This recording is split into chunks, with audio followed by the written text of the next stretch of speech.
Thicket.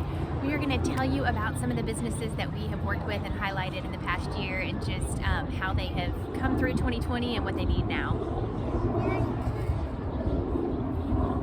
So we're here at the Thicket, and we really feel like this is a great spot to support local business right now because you're out in the open.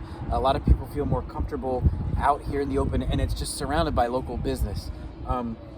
I interviewed the owner of the Perfect Bite about a year ago, maybe a little bit longer than a year ago, and we can put that interview up there. It's on our webpage. And now we're back to check to see how he's doing, and we want to follow up and see how some other businesses are doing now, and just what their perspective is on how things have been the past year and what they're kind of looking at in the year ahead, the challenges and things like that.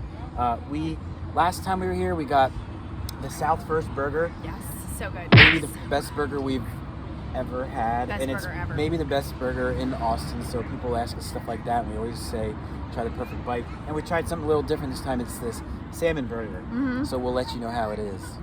So the Thicket is located in South Austin. It's on South First Street, right between William Cannon Drive and Slaughter Lane. If you've never been there before, it's just an area that you can park your car, get out, and go to a variety of food trucks. They have playground equipment and some stuff so your kids can definitely run around, and you can bring your dog. It's dog friendly too. So great place to bring your family, or if you just want to go by yourself and sit outside while you eat or drink coffee. And it's easy to find on Google Maps too. You just type it into Google and you can find it very easily. I first interviewed Jason back in September 2019. The sense that I got from him was a real genuine sense of community and of unity, and he just realized that he's a part of that. And it came through when I talked to him recently too. In that first interview, he talked about how he has a psychology degree. Either using that or his cooking skills, he always has this sense of doing his best to bring the best to other people and what should really bring out the best in the community. And that's consistent whenever I see him. I went there just the other day and he has this sign. This is right after the winter storm, so he put it out when people lost power and lost water. It's just for free chili dogs. So he always has in mind a way, if people are hungry, if people need anything, he's always there to do it because he really genuinely believes in that we're all connected, and he just wants to be a part of that. And I think that's the most consistent and encouraging part about getting to know Jason. The other great part about getting to know Jason is that he's an amazing cook, and I love to cook too.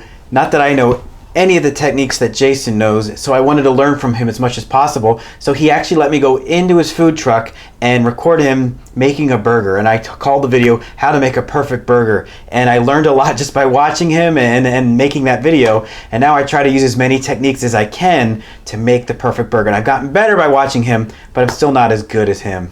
When I went back to interview Jason again, it was a much quicker, much more informal video. I just wanted to ask him how he got through or is getting through COVID and how he got through the winter storms.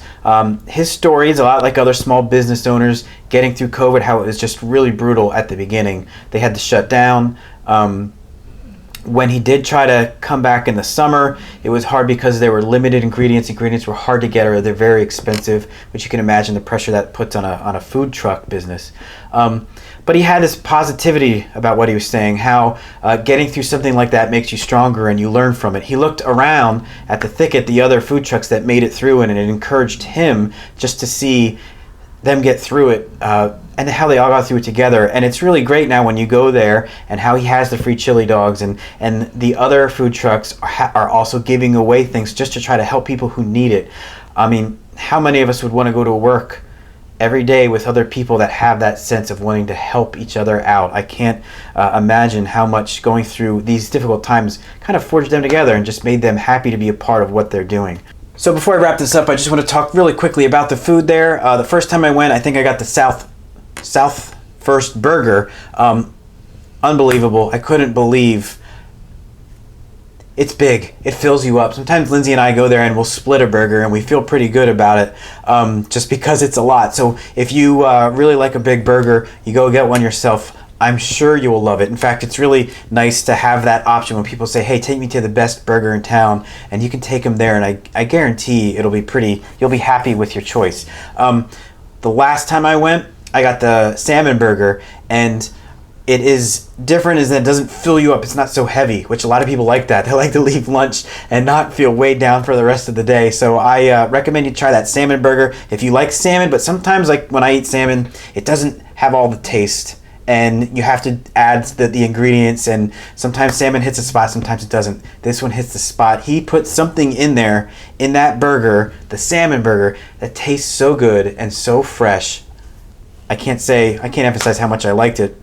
And I also have to mention the rolls. Every roll that he has in a burger, he told me where he got them. I can't remember where they are, but they're so good.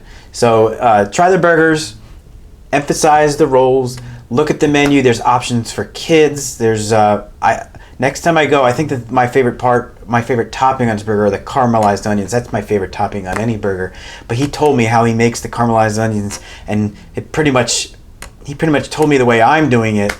I don't give it enough care. I don't do my caramelized onions the right way. So again, one of those techniques I'm trying to take from Jason. So please go to the Thicket. Please introduce yourself to Jason. Get to know him as much as you can, because it's he's really encouraging and he's a really great guy to know. And just support those food trucks and the Thicket and small businesses as much as possible. Please subscribe to our channel. I'm sure next time Lindsey will be back talking about things more relevant to the housing market and the crazy situation that's going on there. And if you have any questions about small businesses, real estate, and if you know any small businesses that you think we should feature and get to know in South Austin, Buda, Kyle, all the way down to San Marcos, we're kind of broadening our scope a little bit, so please let us know, and we'll see you on the next video.